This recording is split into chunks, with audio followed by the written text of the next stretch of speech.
Alors, on est aujourd'hui donc le 22 Iyar et on est toujours dans la continuité du chapitre 52. Donc, on avait vu hier, donc dans le chapitre précédent, on avait évoqué donc différentes sortes d'amour pour Dieu.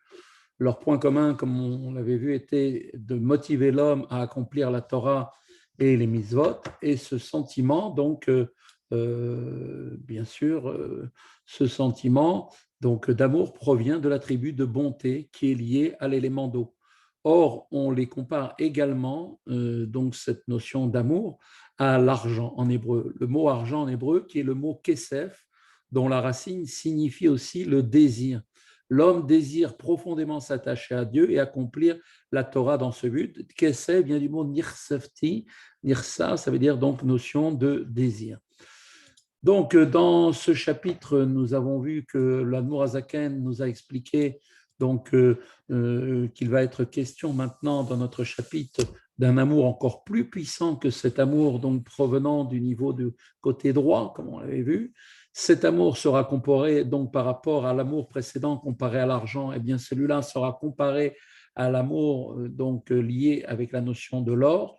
Comme on sait que le matériau, donc ce matériau qui est l'or, est beaucoup plus précieux, car entre autres, plus étincelant. Alors, si les précédents amours étaient liés eux-mêmes à l'élément de l'eau, l'Admor Azaken nous dit que celui-ci appartient plus particulièrement à l'élément de feu. Pourquoi? Parce que c'est un amour ardent, comme des charbons ardents, des flammes grandissantes. Et une des principales qualités du feu, comme on le sait, est de vouloir constamment s'élever pour rejoindre sa source. Ainsi, comme on le voit, le feu crépite par rapport à la mèche ou par rapport au bois sur lequel il se trouve, car en fait, le feu ne veut pas rester sur place. Il désire avant tout rejoindre sa propre source qui se trouve, comme l'a expliqué le Rambam, qui se trouve sous la lune, puisque c'est là où se trouve la source du feu. Et donc, cet amour-là, donc comparable à cette qualité du feu, est de vouloir donc constamment s'élever pour rejoindre sa source. Ainsi, l'amour dont on a commencé à traiter hier dans notre chapitre provient d'une méditation profonde sur le fait que tout est insignifiant devant Dieu et que c'est un sentiment tellement brûlant et enflammé que l'âme désire quitter à proprement dit le corps pour rejoindre sa source qu'on appelle Kalut Hanefesh, le fait que l'âme donc veut quitter le corps comme l'avaient fait les deux fils de Aaron, Nadav et Avihu, qui étaient rentrés dans le Kodesh Kodashim et qui avaient été tellement ressenti un amour tellement enflammé pour Dieu qu'ils n'ont plus voulu rester dans ce corps. Et cela, effectivement, a été pour eux une erreur, car tout le but de la création est de servir Dieu ici-bas dans ce monde. Donc, on continue maintenant le shiur pour aujourd'hui. Donc, la Torah nous dit, le Admorazaken nous dit aujourd'hui, Veine seder avoda, pesek atoro mitzvot, animshacha bebrinat ava azazo, i bebrinat shuv levad.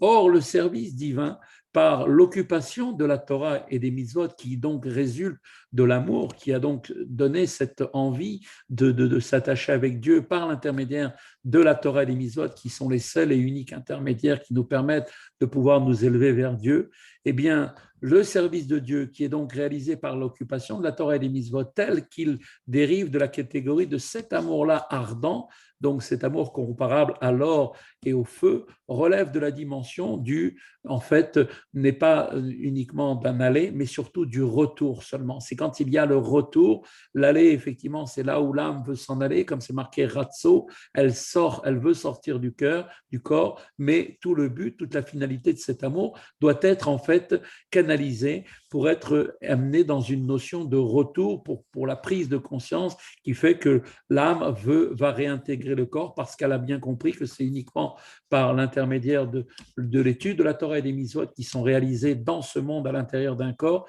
qu'elle peut accomplir la volonté de Dieu.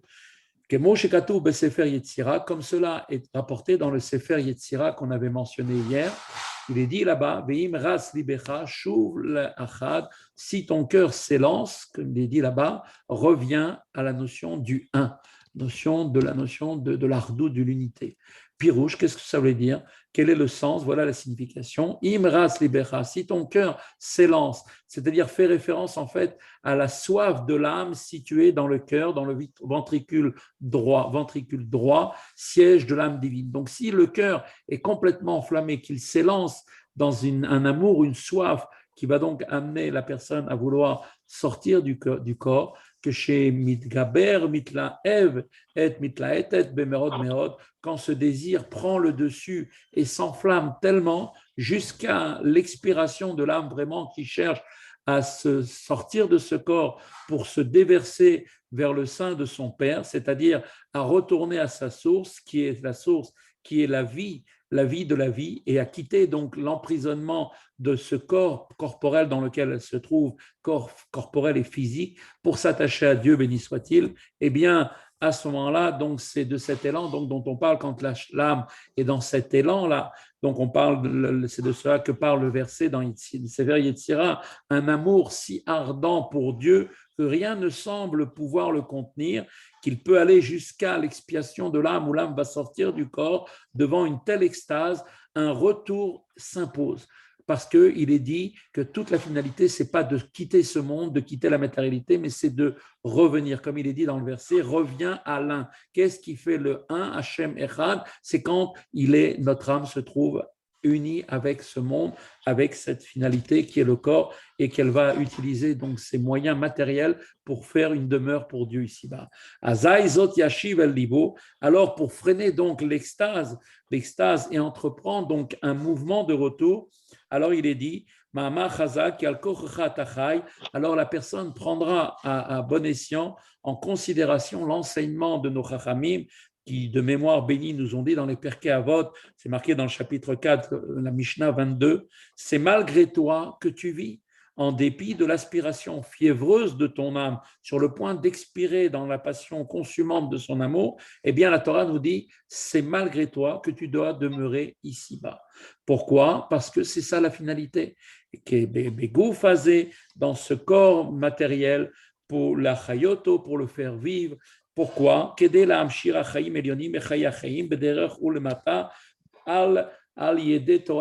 Et pourquoi faire tout ça? Pourquoi doit-on rester dans ce corps pour le faire vivre? Afin d'attirer ici-bas la vie supérieure de la vie, béni soit-il, par la Torah de vie.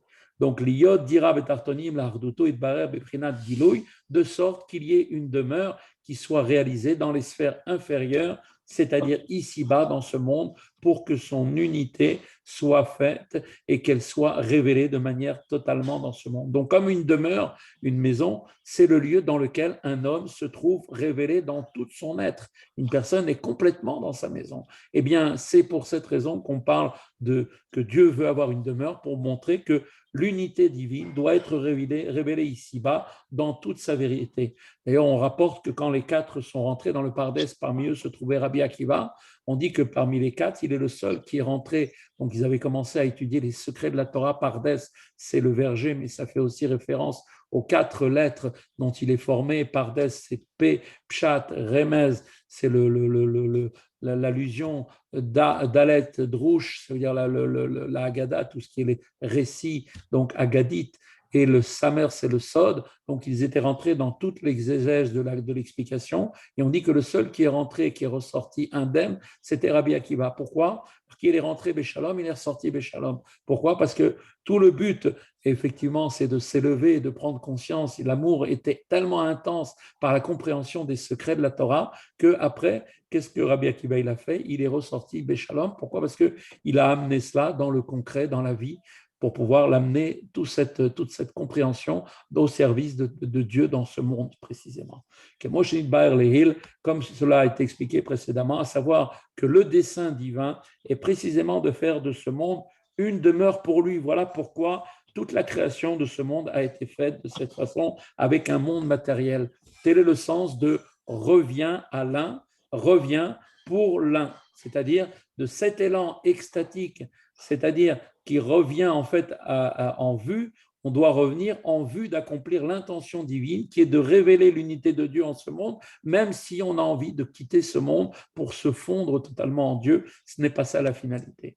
Moshe Katou Bezora Kadosh, comme il est écrit d'ailleurs dans le Saint Zohar, les me'eve echad be'echad, de sorte qu'il y ait le un dans le un, c'est-à-dire donc qu'il y ait effectivement la présence, notre présence attachée avec Dieu qui est un, et faire le un dans ce monde, qui est donc de Dieu, telle qu'elle est dissimulée au niveau donc des rangs, des sphères supérieures. Tout cela doit être traduit sur le plan du monde révélé dans lequel nous sommes, c'est-à-dire tout le but, c'est qu'elle ne reste pas la révélation du un de Dieu dans les mondes supérieurs, mais qu'elle se manifeste ici-bas à un niveau où l'unité divine est perçue différemment, d'où l'expression le un dans le un. Vezeu shomrim lechadodi, et c'est là le sens de ce qui est écrit dans le chant de la liturgie d'accueil du Shabbat qu'on fait tous les vendredis. Viens mon bien-aimé, lechadodi, à la rencontre de ta fiancée, la Kala. La Kala, en fait, dont on parle, dénote étymologiquement l'état de Kalut Anefesh. Kala, ça vient du mot Kalut qui veut dire expiation de l'âme, au moment où l'âme va sortir du corps par la grande extase. Dans cette forme de service de Dieu, la passion consumante de l'âme doit ensuite permettre un retour, le retour à la révélation divine ici-bas, exprimé dans la seconde phrase, viens mon bien-aimé, comme il est marqué, on parle de Dieu. Reviens vers ton bien-aimé Dieu, c'est-à-dire par cela, on comprendra que dès lors effectivement, ce que nos Chachamim ont dit, c'est malgré toi que tu vis et malgré toi que tu dois mourir. Comme il est dit dans le verset, les mots, Al kochecha tachai, contre ta volonté tu vis, Val kochecha atamet, et contre ta volonté tu dois mourir. Donc la première partie de cette sentence enseigne que la soif passionnée du divin qui mène chacun d'entre nous à l'expiation de l'âme doit être recherchée dans le service de Dieu. Et chez qui éprouve une pareille soif, la vie matérielle a bien lieu, effectivement, contre son gré, parce que son seul volonté, son seul but, c'est de sortir de ce monde. Mais la seconde proposition nous indique, à l'opposé, que la vie doit être ardemment désirée, et donc de vouloir vivre, ça se fait une âme dans un corps. Et le contraire de la vie, c'est-à-dire l'expiation de l'âme survenir quand l'âme va donc devoir quitter ce monde après 120 ans, eh bien, elle se fera contre son gré. Et c'est là véritablement ce que doit être la réalité de chacun d'entre nous, la prise de conscience. Et naturellement, forcément à ce stade-là, se pose alors la question, alors, qu'est-ce que l'homme doit désirer? Est-ce qu'il doit désirer rester dans ce monde, rester vivant, ou est-ce qu'il doit désirer quitter ce monde? À la lumière de ce qu'on a expliqué, de cette sentence qui est ramenée dans les Perkei Avot, alors cette sentence peut être comprise dans un premier temps, doit se faire entendre chez chacun d'entre nous le désir passionné, c'est-à-dire révéler cet élan d'amour jusqu'à arriver à l'expiation de l'âme, où l'âme est prête à sortir du corps, abandonner ce monde pour se fondre totalement en Dieu. La vie de ce monde est alors ressentie comme vécue contre notre gré, et donc tout cela dans le seul but d'accomplir la volonté divine, de révéler son unité ici-bas. Alors on doit uniquement rester dans ce monde parce qu'on se sent obligé de le faire, parce que c'est contre notre volonté, mais parce que nous voulons accomplir la volonté de Dieu. Mais lorsqu'ensuite le mouvement du retour a été résolument engagé et que le nécessaire désir de la vie en ce monde est bien et bien ressenti, car chacun a pris, après un certain temps dans ce monde, n'a qu'une envie, c'est de rester dans ce monde. Personne ne veut quitter ce monde. Eh bien, à nouveau, on doit ressentir et rechercher le désir du mouvement contraire, c'est-à-dire celui de la passion consumante jusqu'à l'expiration. Et c'est donc bien à ce moment donc qu'il y a de cette inversion que dans les deux cas, contre ton gré, tu dois susciter un désir pour ce qui est le contraire de la vie. Pourquoi donc un tel mouvement alternatif? C'est ça la question qu'on peut se poser, d'un élan vers Dieu, vers l'élévation, vers les niveaux les plus hauts. Et pourquoi le deuxième mouvement donc de retour? Alors il s'agit d'une part pour nous d'introduire à chaque retour une dimension spirituelle nouvelle, supérieure, et d'autre part de prévenir des écueils d'une descente insuffisamment maîtrisée et du risque consécutif de se voir alors indûment absorbé par les affaires du monde. Et